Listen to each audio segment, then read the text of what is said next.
Hello, everybody. Welcome to the Pure Matter Labs webinar. I just wanted to welcome everyone to our webinar here with Phil McKinney, former CTO and HP executive, author Beyond the Obvious as of yesterday. Let me make sure that everybody has some audio coming through, okay? Go ahead and give me a hand up or a shout out on the questions if you won't mind, just to make sure that everybody's coming through.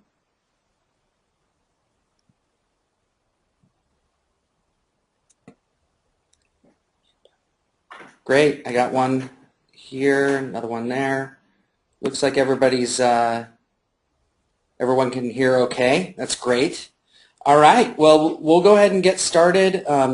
The webinar that we've got here for you today is really exciting. We've got, as I mentioned before, Phil McKinney here, and I'm going to go ahead and make an introduction for him, and then we'll get started. And he's got some pretty exciting stuff here for us.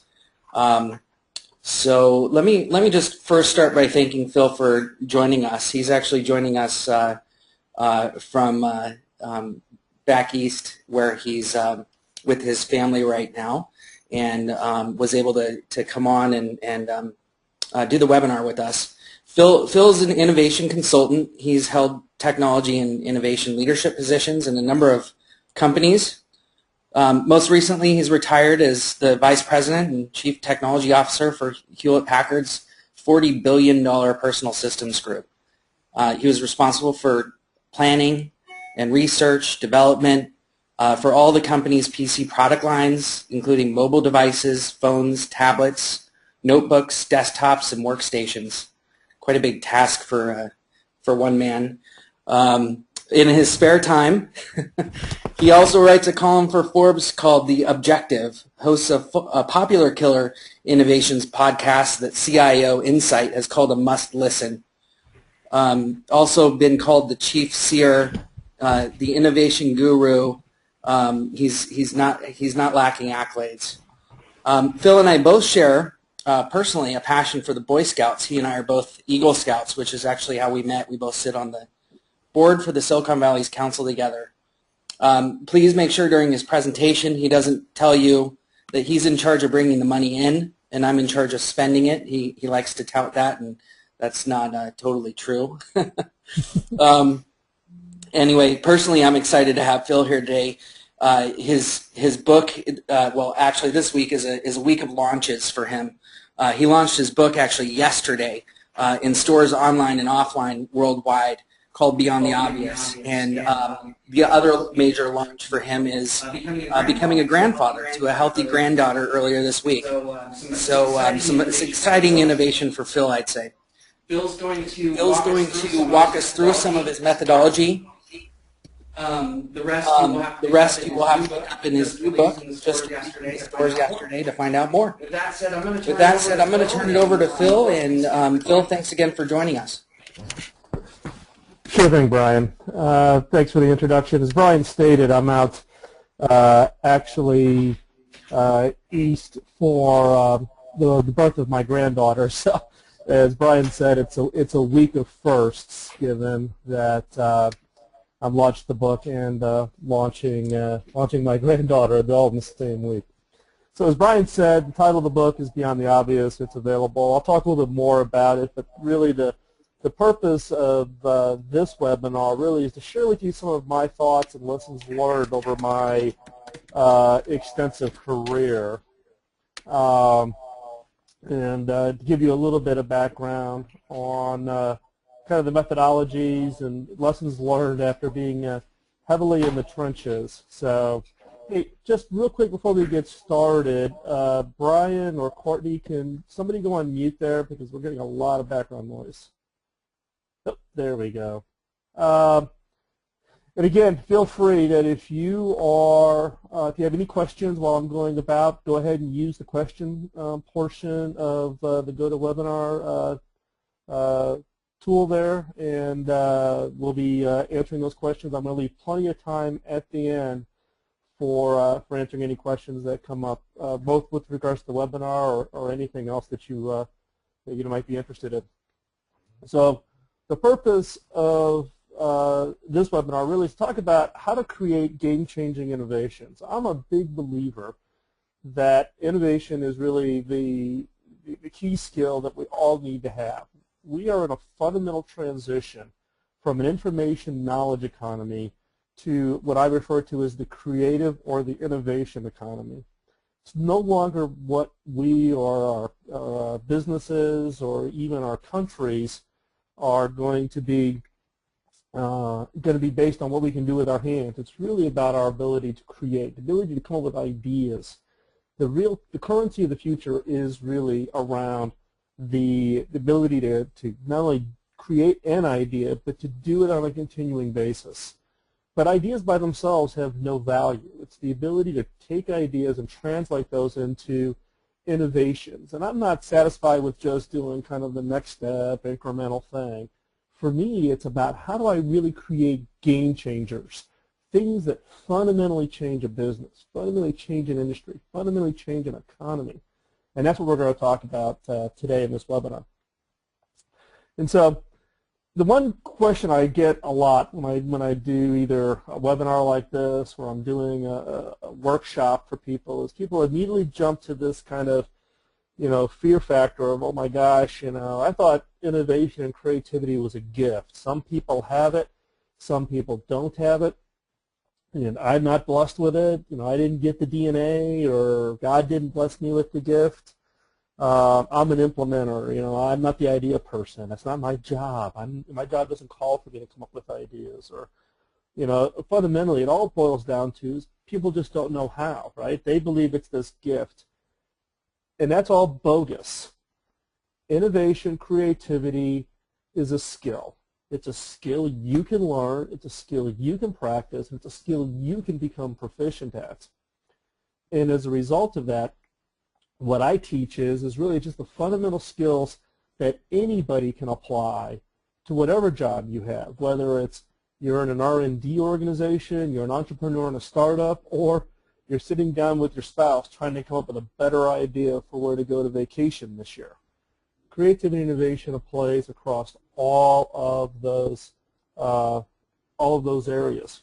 So, with that in mind, I'm going to convince you over the next 30 minutes or so that you can be creative and you can be innovative, and you can actually, if you are highly creative and innovative now, if you classify yourself in that category, how to be even more creative and how to be more innovative in the jobs and functions that you have. So what does it take? What does it take to succeed, really? We talk about the skill sets, but in many cases it's a mental challenge, right? One is that you have to have the desire. You need to have the desire to become the person who comes up with these game-changing innovations.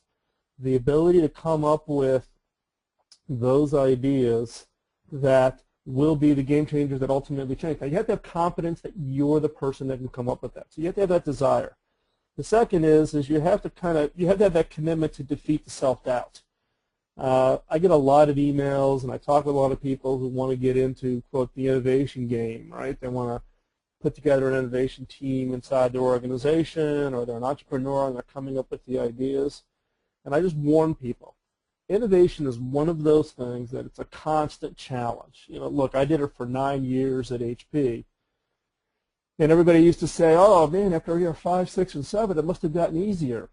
No, it was hard every day. In fact, my perspective on this is that if it ever got easy, then I wasn't doing my job. Because innovation is about change. You're changing the organization. You're putting stress into the organization. And it's that stress that causes the organization to look upon itself, look at how it could do things differently, and innovate. The challenge is that you get resistance. You get the pushback from within the organization. So you have to have a commitment to defeat that self-doubt, that questioning of yourself. You have to go in with confidence. And the third area, the thing that you need to succeed, is a willingness to push through. You've got to push through the comfort zone. Doing the same thing the same way you've always done it, you got to kind of get stuck in the obvious trench. The purpose of innovation is to get you out of that trench. Do things beyond the obvious. Go step out of the normal path that everybody else is on. And then by definition, you're doing something new, which means you're out there taking risks. You're out of your comfort zone. What you did last month, you need to do differently this month in order to stay ahead of your competition.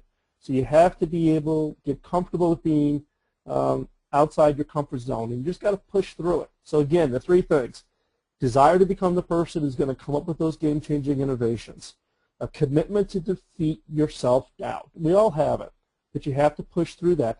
And then you have to be willing to get outside of your comfort zone and not let that hold you back. There's lots of people who come with great ideas. They're full of idea notebooks. They can point to all the notes they've got, but they never do anything. They never step out of their comfort zone and actually try to build that innovation or come up with that idea. So before we get started, let me give you a little bit of context about me. Right? As Brian introduced, I was formerly the Vice President and Chief Technology Officer for HP's Personal Systems Group. So that included all the PCs, the laptops, handhelds, Palm devices, WebOS, displays, TVs when we were in the TV business. It covered about $40 billion of HP's $120 billion in revenue. I retired at the end of the year. But over my time at HP, albeit I started at HP 9 years ago, about 7 years ago I formed or created what was called the Innovation Program Office. This was a separately funded team whose job was to identify, incubate, and launch fundamentally new businesses. Now that team basically went through, and generated literally thousands of ideas, captured thousands of ideas from inside of HP, and captured tens of thousands of ideas that came in from outside of HP, from customers and partners and inventors who had come up with really neat new technologies. That team was measured by its ability to deliver 2 worldwide launched products every year. Now, worldwide launch for HP is 171 countries. Factories are fired up. Here we go. Starting in year 5, or 5 years ago with this team averaged between 3 and 4 every year. Very high output, very proven that the fact that you can put together a team that can consistently deliver innovations. Some of the big wins, you see the cover here, or the left-hand side, you see the picture of me leaning against the wall with Raul Sood with his funny red tennis shoes. Raul was the founder of a company called Voodoo that I had acquired. This was about a profile on basically the disruption that I was causing inside of HP, being a bunch of renegades coming in and disrupting the normal processes and activities inside of HP. On the right-hand side, you see the ID magazine cover in the back.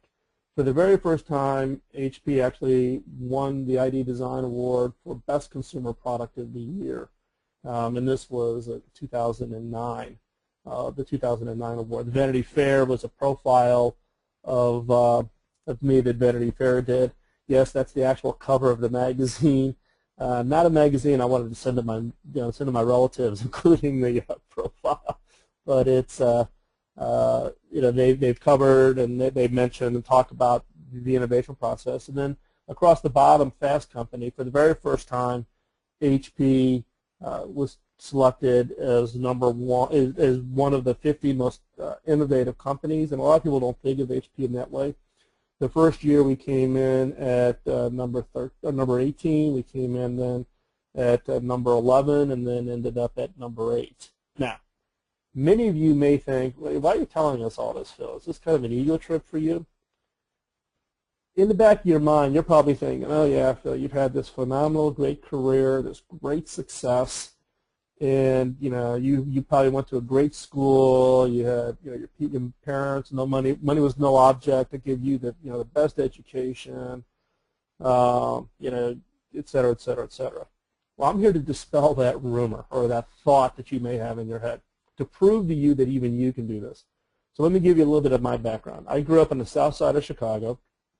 Both my father and my father-in-law were involved in the steel mills in the late 70s. They both lost their jobs, and went through, turmoil with the transition and lost the steel industry. And the fact of the matter is I never finished college. I went 3 years, got married my sophomore year to my wife, who I've now been married with for 31 years. But I was recruited out of college at the end of my junior year because of some research that I was doing and some articles that had been published about my work, and was recruited out of college to start my career early. So it isn't about your socioeconomic status. It isn't about the education that you've got. It's really about your desire, and you're willing to put the time and energy in. Innovation is not something that you can just snap your fingers and do. It's hard work. It's very hard work, and you've got to be able to stick with it and work it as hard as you can to come up with those ideas. So really the purpose of telling you this story, it's not about, hopefully you don't take it as me just, thumping my chest and doing an ego trip here. It's to convince you that no matter what your background is, you can be that innovator.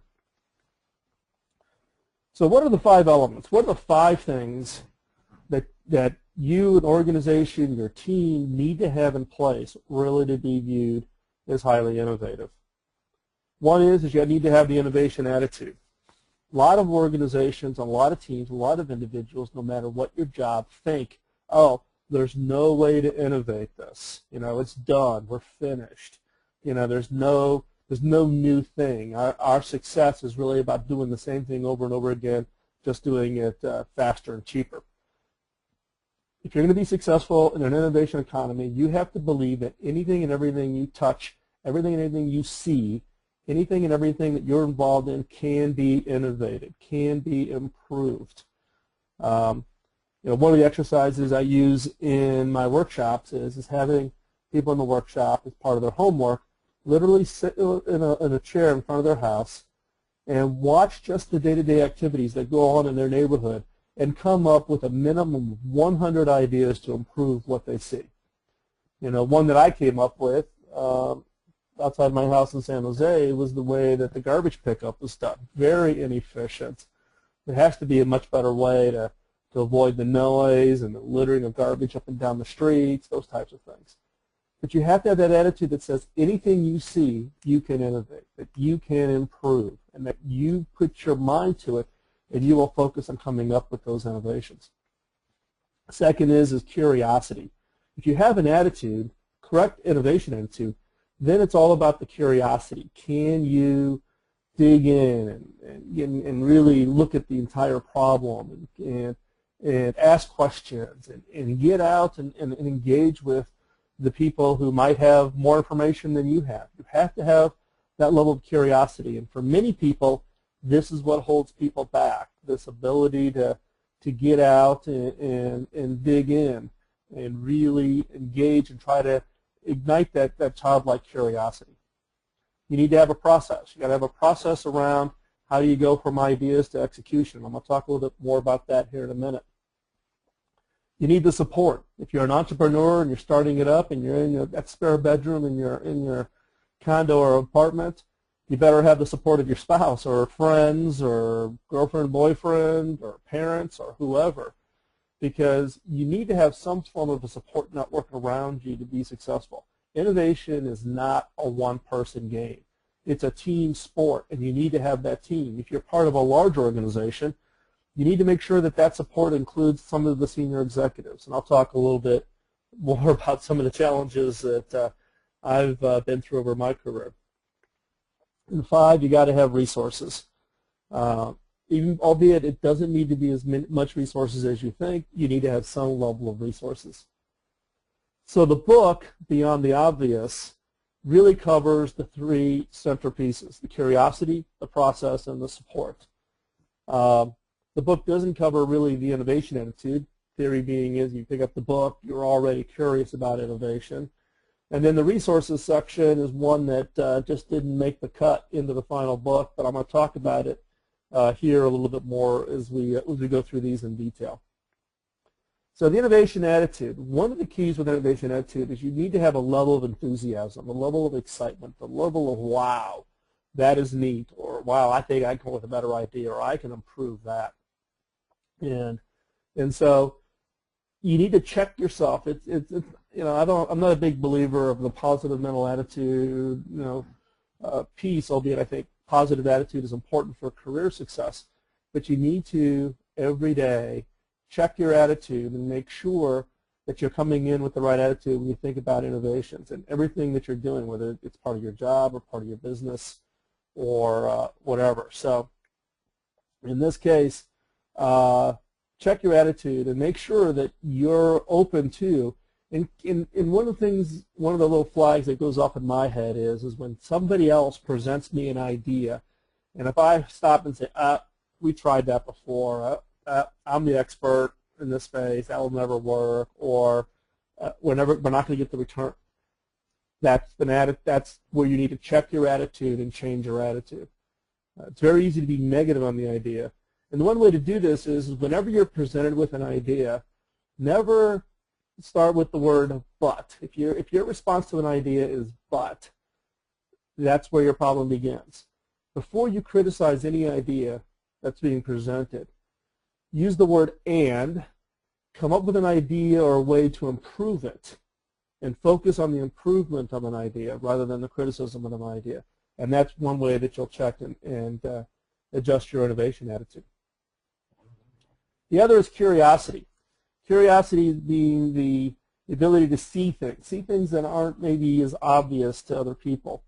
Dig deeper.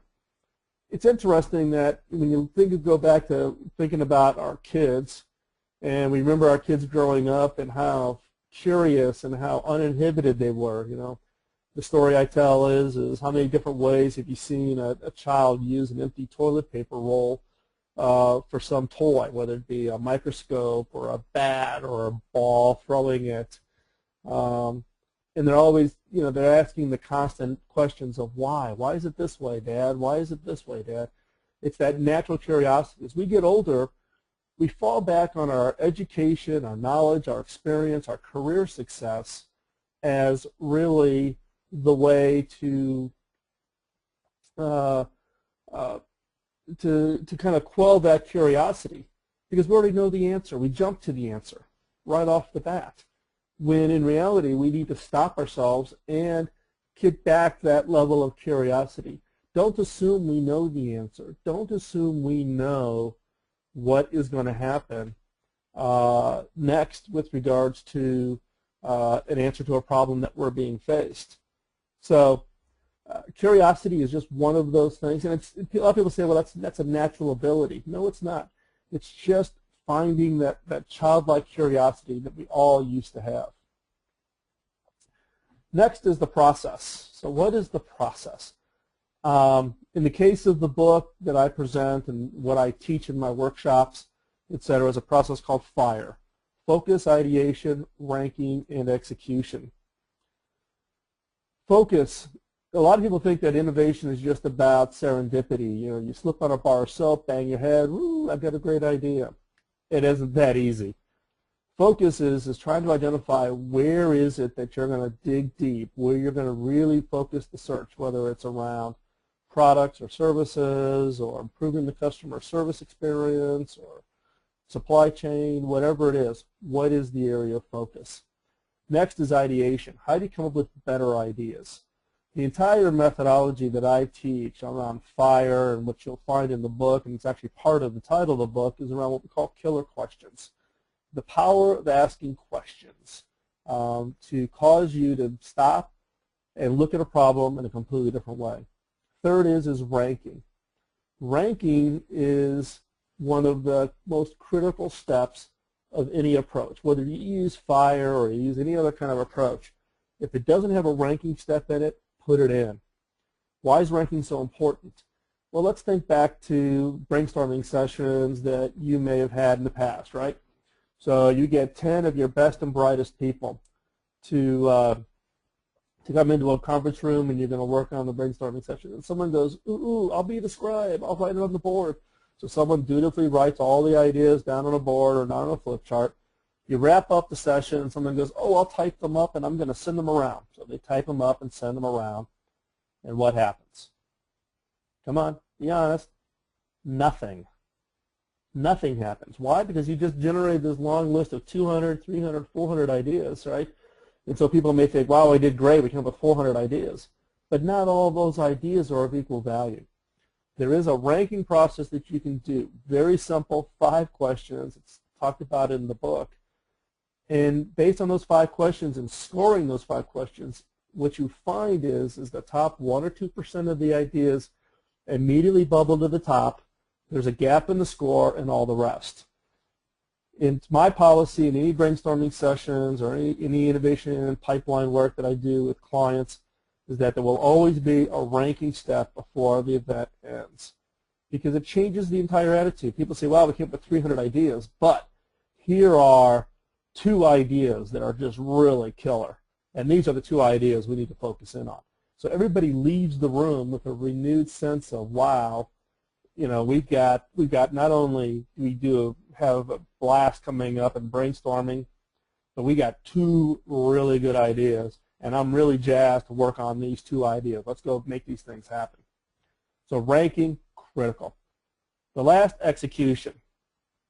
I have a saying that goes, ideas without execution are a hobby. And I'm not in the hobby business. I don't know about you, but I'm not in the hobby business.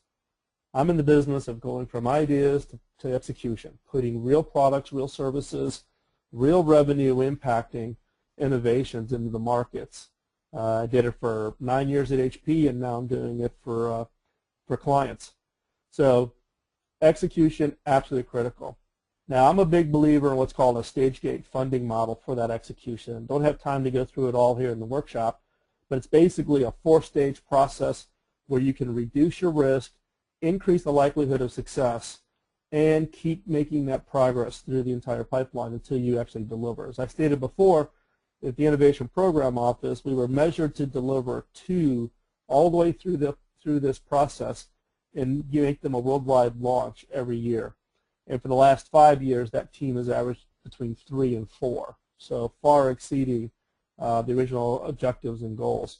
So again, focus on where you're going to find the innovations, ideation, better questions, ranking, rank your ideas, execution, and I'm going to talk about a few of these here in a little bit more detail. So I'm a big believer of the value of questions. And now if I ask you a question, your brain literally cannot answer it, right? So I'm going to, here, I'll just do a little test here. So what is half of 13? Right? If you answered 6.5, guess what? You got it right. If you're taking a test, you'd get an A. So by simply asking you the question, your brain immediately engages and tries to answer it. Now, there's also a fallacy in asking questions. Because I asked you the question and you answered it with 6.5, what did you do at the end of that? Well, your brain goes off and starts thinking about other things. Reality is that there's more than one correct answer, right? 6.5, it could be 6 or 7, rounding. If I wrote the word out, T-H-I-R, T-E-N, told you give me half of 13, you could split it. Roman numeral 13, split it vertically, it's 11 and 2. Roman numeral 13, split it horizontally, is 8 and 8. The problem is when we get asked a very simple question and we come up with an immediate answer, either based on our education, our experience, or whatever, we stop looking. The analogy I use is like searching your house for your car keys. You've lost your car keys, you're tearing the house apart, you find the car keys, then what do? You stop looking. Right, because who keeps looking after you find the car keys? Right? Same thing when asking a question. So the killer questions are a unique category of questions. Questions that cannot be answered directly. Questions that cause you to pause and say, hold on here a second, I don't know the answer to this. I've got to get up, I've got to go out, and I've got to go find some new information in order to bring this information in.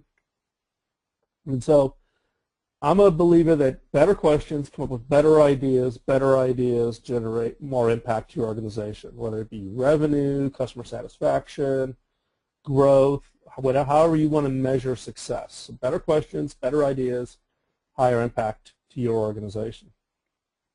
Now I think about innovation in the grouping of the questions, and in fact in the book, over half the book is dedicated to just giving you the set of killer questions that I've used that have been rewritten and edited and generalized, so they apply to whether you're doing a product company, a services company, whether you're a nonprofit, whether you're a government agency. The questions are generic and applied, but they fall into three categories: who, what, and how. Who's the person that's giving you the revenue? Who's going to give you money in exchange for the value that you're delivering? So the who's the customer in a business term? The what is, what's the product? Is it a shiny, new phone or device? Is it a new kind of online experience? Is it a new application? Is it a new dish at a restaurant? What is it? And the third is the how. The how is everything behind the scenes. How do you pull it all together in order to make the whole operation work? To everything from sales and marketing and finance and logistics and supply chain and IT and all the things behind the scenes that the customers don't see. Now, eventually you need to innovate across all three. But when I talked about focus, pick one area. Is it a who, what, or how that you really want to dig deep? And can you even clarify that even further? Now, 95% of all organizations are going to focus on the who and the what. 5% maybe focus on the how. So even simply having the conversation or even thinking about how do you innovate the how, you are leaps and bounds ahead of your competitors. Now moving on, one of the things, the 5 things I talked about, it was support, right? So how do you get support within an organization, right? The people who kind of push back against your ideas or against your efforts to do something creative or innovative within the organization are people that I refer to as corporate antibodies. And in fact, this is such a challenge for driving change in an organization that I dedicated an entire chapter to identifying the corporate antibodies, the types of corporate antibodies, and what you can do to actually get those antibodies to either minimize them or actually become, assimilate them into your ideas so they become part of the effort. Support is critical. And the larger the organization, the higher the support you need within the organization to be successful. You need that executives who get it. I recently just wrote a post on the blog giving an example of 3 CEOs who I know personally and very well, who I felt get the innovation piece. This picture is a picture of David Packard, one of the founders of HP. David was an amazing person from the standpoint of having a vision and driving the actions for the success against that vision. Now, at the same time, Dave and Bill Hewlett, being the other founder, weren't always supportive of where the senior executives wanted HP to go. In the case of getting into the computer business, Dave was not a fan of wanting to get into the computer business. HP was a test and measurement company, not a computer company. But the senior executives at the time, whether it be Dick Lampman or John Young or Lou Platt, convinced Dave that HP could be successful in the computer business. So they convinced Bill and Dave, and what did Dave do? Dave didn't say, okay, go off and then wait for them to fail and then say, aha, I told you so. Dave got behind it. He actually put a memo out to all of HP telling HP that HP was going to go into the computer business in a big way, and it was going to be a bet the company approach. It wasn't going to be let's dip our toe in the water. It was going to be a bet the company approach. And in this memo that he sent out to all employees, he said, we have to make sure that all of HP understands that this is a long-term commitment. And David set up a timeline and the objective of being the #1 computer manufacturer in 20 years. Now, HP is the #1 computer manufacturer today. Interestingly enough, HP became #1 in the computer industry at year 17 after the memo was issued by David Packard. So it's that ability to commit, have the patience, commit the resources, and have the entire support of the organization that delivers those kinds of impacts. The other is resources. Now, a lot of people think about resources, they think it's purely a money game, right? Oh, if my boss just gave me enough money, I could be successful. It's not about just money. There's really 3 areas of resources: time, money and people. Now, in my case, I would get proposals from people, whether it be inside the organization or from outside the organization, that I need, hey, I need $2 million and 6 people in 3 years, and I'm going to deliver this really cool whiz-bang thing. I'm a believer of what I call constraint-based innovation. I can go back and look at all the project teams that I've been involved in where I've given them 100% of the money, 100% of the time, and 100% of the resources. And for projects that I gave that to, I actually have gotten 0 return. Why? Because when you give them what they want, they're using a very standard approach to delivering, right? Okay, because they went through a planning exercise. Oh, we had this project that was somewhat similar 2 years ago, and here's how much headcount it took, and here's how much dollars it took, and et cetera, et cetera, et cetera. So they're basically taking a cookie cutter. What worked in the past, how do you structure it, how do you make it successful going forward? And the reality is, though, that you need to actually innovate in the case of that process. So by forcing a constraint, reducing the amount of money. Well, I can't give you $1 million. I can give you $600,000. I can't give you 3 years. You deliver in 18 months, and can't give you 20 people. You get 6. So all of a sudden, you give them an entirely new set of equations, which means they have to throw out the book, throw out the approach of the way they used to do it, and come up with an entirely different way. And as a result, they continue to even innovate the process of how they run their programs and projects. So how do you get there? How do you get there? Right? It's the challenge of all of the doubts that you have in the back of your head for can you really be that person? So I'm sure you have lots of questions, but one I'm sure everybody's got running around in the back of their head right now, which is, can you're taking the time, you're listening to this webinar, can you be the person that creates game-changing innovation? Do you see yourself in that role? Right? That's the first question you have to answer. You also need to answer is if you totally say yes, I can be that person, then you have to answer, how do I get over the self-doubt? What's the mechanisms I'm going to use to get over my self-doubt? And how do I overcome the lack of support, right? I don't have an executive in the organization. I'm a lone wolf. How do I go find those executives? And I don't have the resources. I got these great ideas, but I don't have the money, the people, to make this happen. And those are all questions that feed into the self-doubt. If you answer the first question, the other 3 actually get answered themselves just purely by tenacity, your ability and willingness to want to go find the solution, to go out there.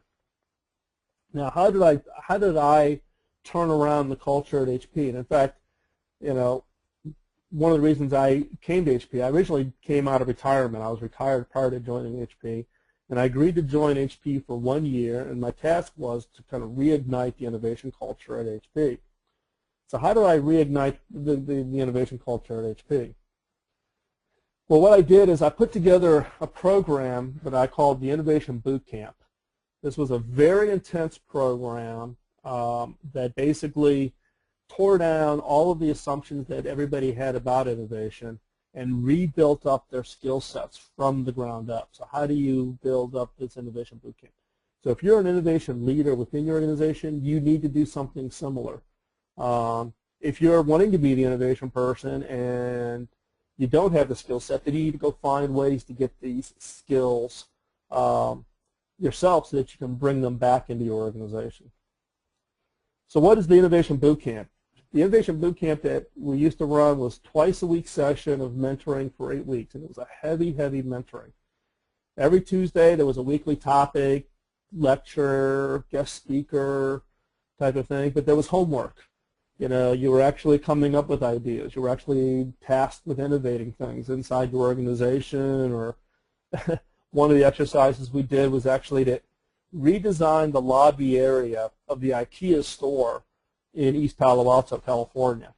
And so we actually took the entire boot camp over there with their video cameras and taking photographs and interviewing customers as they came in, and did a complete redesign of how to improve the lobby experience inside the IKEA store.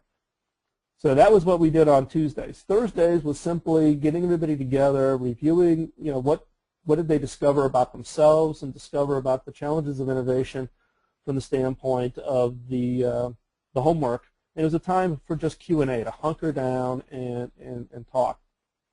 Now, I do these boot camps, and they're kind of second nature to me. Did them inside of HP, and now I'm doing them outside for corporations and organizations. Now, as you can imagine, 8 weeks, twice a week, it can get pretty intense. It's like, you know, you're taking a semester of classes, but that's the kind of commitment that you need to make. Now, what I want to do here, though, is I don't want to be the guy that says, oh, you know, here's the way to learn, and then people are saying, well, hold on, how do I get access to this? I'm not part of a large corporation. So what I'm going to do is I'm actually going to do a little experiment. I'm going to run an innovation boot camp that's just designed for individuals. You know, people are in the boot camp that it's coming up that'll start at the end of March, are people who are in between careers. You know, they come out of a career in an industry. You know, one guy is in the tobacco industry, where an industry that's, you know, that's shrinking, and he wants to get out of that industry and find an innovation career someplace else. So I want to make this available as a program for individuals, not as part of large organizations, but as part of individuals who really want to go through this mentoring exercise. So you'll see the URL there. It is a 8-week process. I can't take everybody who's applying, so there's an application there that you can fill out. There's an interviewing process that you will go through. I will warn you, this isn't for everybody. It's not cheap. It's $8,000 for the 8 weeks, right? I'm keeping this to a very, very small group of people. Normally, corporations are going to pay, you know, a couple $100,000 for this boot camp. So for $8,000, I'm setting it up to try to bring it down to a price range that makes sense. You'll see the application. You can fill out the application, and it's $500 fully refundable that you can, that you can apply to. $500 application. You fill it out, pay the $500. There's an interviewing process. If we're not a fit, it's not, like I said, it doesn't work for everybody. No foul. But I just want to make this available because I'm tired of out here telling everybody learn the skill, and then people come back to me and say, well, Phil, how do I learn the skill? I'm not part of an organization. How do I get the skill set? So I want to make this available. So again, you can go out to the boot camp and sign up. Now, irrespective if you come to do the boot camp with me for 8 weeks of very individualized, personalized mentoring, you need to run a boot camp inside your organization to change the culture. So what does the boot camp look like? Well, the way I run the 8-week boot camp is week 1 is an innovation assessment. Look at your skill sets. What is it that you have that's your natural abilities, and where are you weak, and what is it you can improve?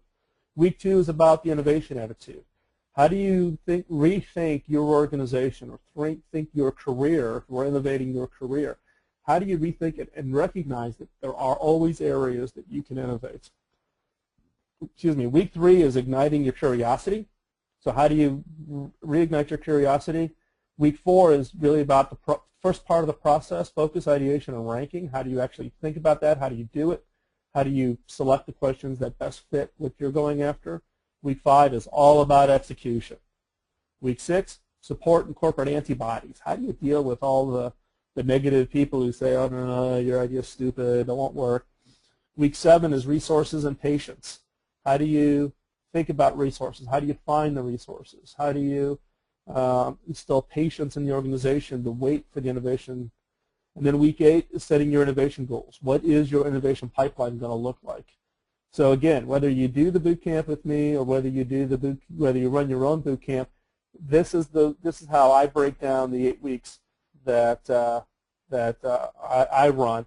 And you need to do this. If you're inside your organization and your innovation culture is lacking, this is where you need to spend your efforts in trying to reignite and basically prove to the individuals that they can do this, that they can be the ones that come up with the game changers. So with that, I'm going to wrap up my jibber jabbering and open it up for for Q&A. All right, that was a great presentation, Phil. Thank you for that. We've actually got some questions here that I'll go ahead and pull.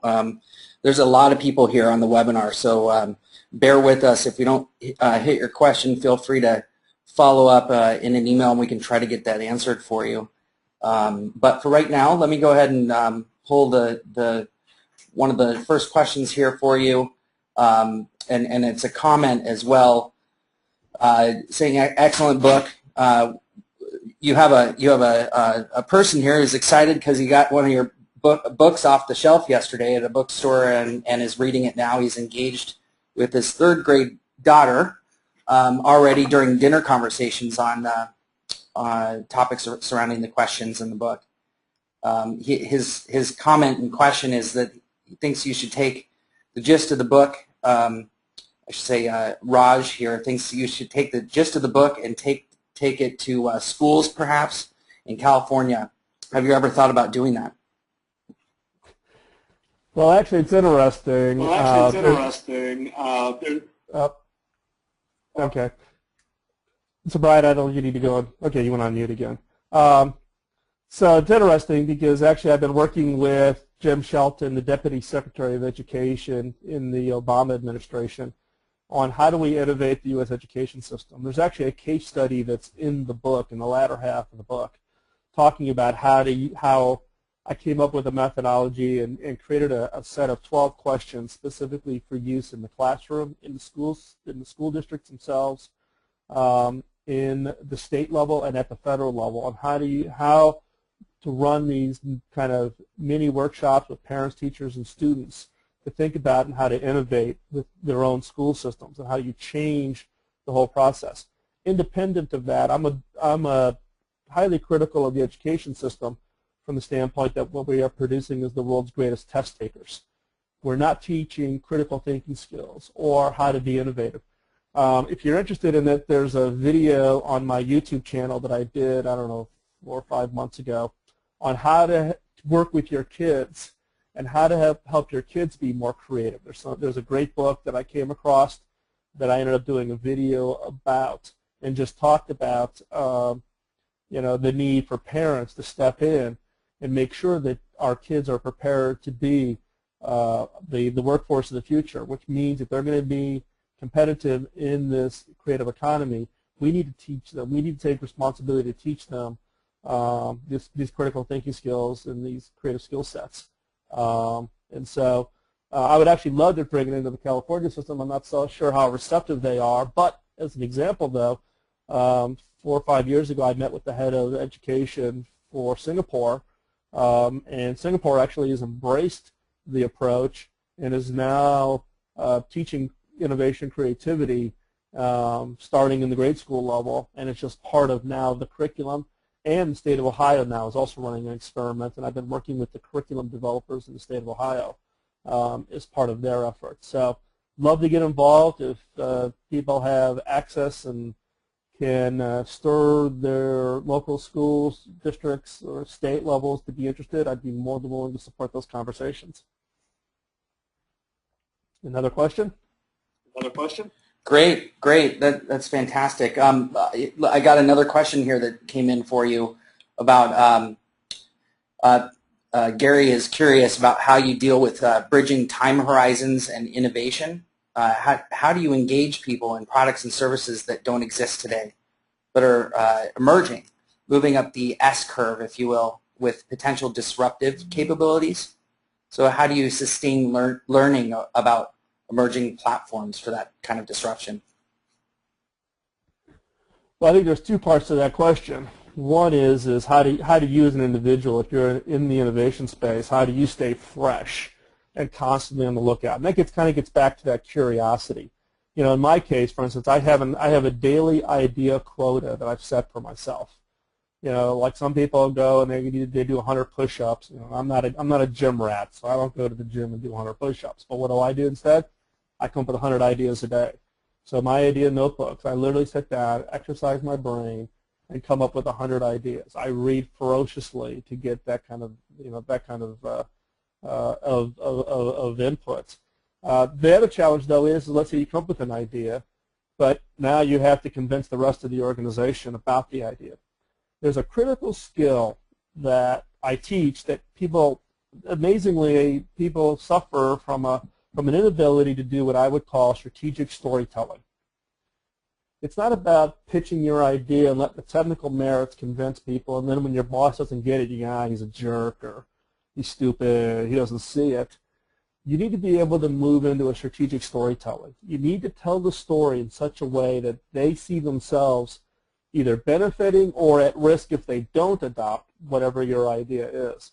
And it's through this storytelling that people actually internalize your idea and it becomes their own. And this isn't just about, clever little PowerPoint presentations. It's truly thinking about it in the context of a story that they can see themselves in, their spouse in, their kids in, their relatives in, a friend in, their industry is in, something that they can actually transport themselves into the middle of that story, and you have that emotional engagement around the idea.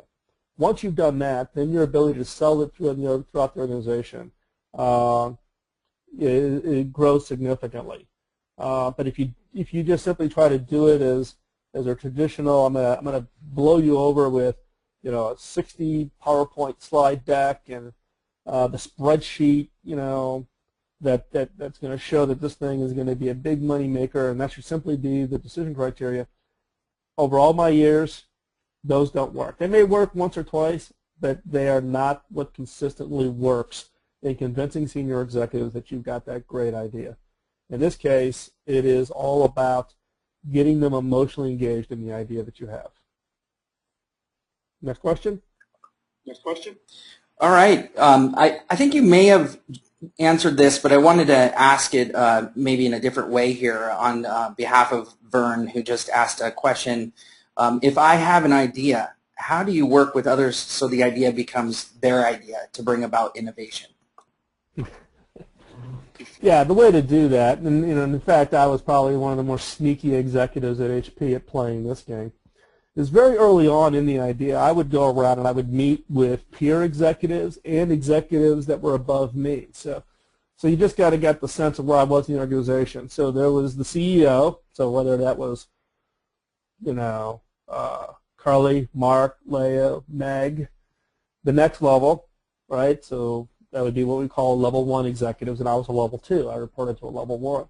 I would go around to all the different level 1 executives and just say, very rough, not even pretty slides, pure text, scribbles on them, and say, hey, we're thinking about this. What do you think, right? And, a lot of these executives were corporate antibodies. Oh, no, we've tried that before. It'll never work. And in the book, I actually tell some stories about, these kinds of pushbacks and what you can do. One of the key things is it doesn't matter how small the suggestion is from that executive, put it in the presentation. Put it in. Right? Add it, right? And then when you're out there talking about the idea, you go, hey, so-and-so, Joe over here, I was meeting with him, and we were kind of brainstorming, and he had this really good enhancement to the idea, Pretty soon, people start seeing it as themselves. They start seeing it as their idea. The other is innovation leaders within an organization need to have almost no ego. It can't be about ownership of the idea. Right? If it's all about me, it's my idea, I came up with it, and then you run into all the ego problems you have within the organization. You've got to be willing to come up with a nucleus or the catalyst of an idea, but let it go into the organization with the hopes of getting as many people to embrace it as their own and therefore become those sponsorships within the organization. Another question, Brian?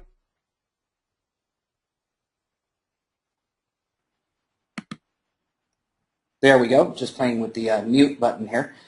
We've got actually a question from one of our own team members here, Courtney. Would love to know what you think the difference is between creativity and innovation. Yeah, well, creativity is really what I would refer to as that spark of an idea. It's the ability to have some form of a catalyst, whether it's an internal catalyst or being, some form of inspiration, and being able to catalyze around that to come up with something fundamental, whether it be the basic idea. Innovation is taking that idea or taking that creativity and turning it into a reality, right? We can all be highly creative, right? We come up with all kinds of ideas in our heads. You know, one joke in the innovation space is the largest single source of ideas is the graveyard, right? People who come up with thousands and thousands of ideas and they die, they never implement them.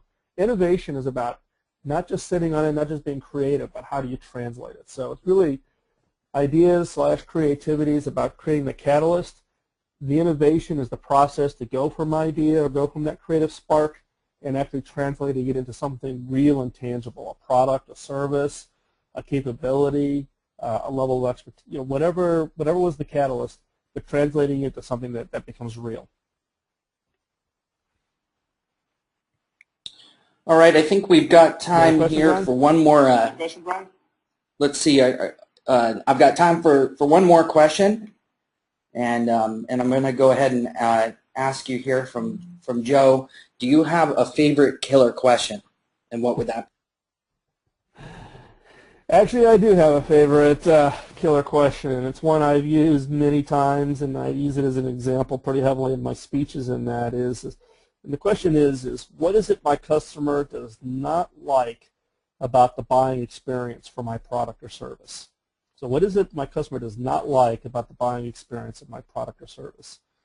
And the reason I like this question is specifically in my role at HP, it's very easy to have the information about why customers buy your product. Oh, we like the color, we like the screen size, we like the design, it had all the technical specs. But how do you find out why customers didn't buy your product, right?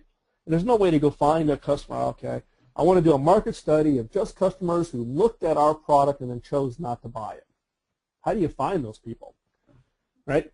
So this question actually is one that I embraced wholeheartedly, and in fact, the only way that I figured out that I could get the answer to this was to actually go to retail. So over a 7-year period, most weekends you would find me standing in a Best Buy store. I would watch customers come in and they would look at an HP product, then they would walk over and look at other competitors' products and they would choose the competitor's product. Now at that point in time, I would walk up to them and I'd hand them my business card. Now, they would tend to freak out at that point in time. But I would ask them, I said, no, I'm not here to change your mind, but I saw you looked at this product and I saw you chose this product. Can you explain to me what was going through your head, what was the design criteria? Through that process, phenomenal insights that would have just never have come up in any other way, that then resulted in changes that we actually made to that product. And so this became really the constant way for me to stay close to customers and kind of get into their head and look at it from a different perspective. Asking a question that you couldn't answer really any other way than actually talking to a real live customer. You couldn't do a market study or a market research in that space. So that would be my favorite killer question.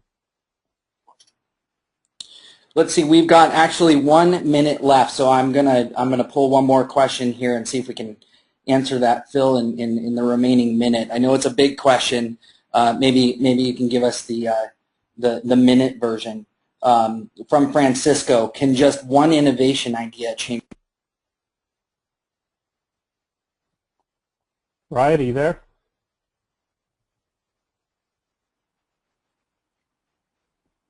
Let's see. The question is from Francisco, can just one innovation idea change the world? No, can one innovation idea change the world? Yes. I mean, when you think about anything that has caused a change, and keep in mind that innovation is not about just a tangible product. An innovation could be simply an idea that gets implemented, right? If you think about what's happened in the Middle East. A year ago Christmas, I was in Egypt on Christmas Eve and Christmas Day. And then 30 days later, we saw everything that was going on in the Middle East. And that's an innovation in the form of ideas. ideas that not only did people just talk about it, but they actually took it to the street and became passionate and implemented. And there's phenomenal, innovations even on the product side. If you think about, the automobile, the invention of Morse code, the invention of the telephone, the invention of the computer, the invention of the integrated circuit. There's all kinds of these. But the point here is if you look at every innovation that's out there, it builds on something else. Innovation doesn't equate to totally unique and totally novel.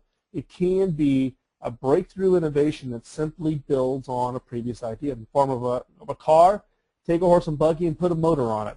That was really the innovation that ultimately led to the invention of a car. So it wasn't something totally new. It was take a horse and buggy and put a motor in it. So in this case, yes, innovations can change the world, but it's not just confined to physical products or services.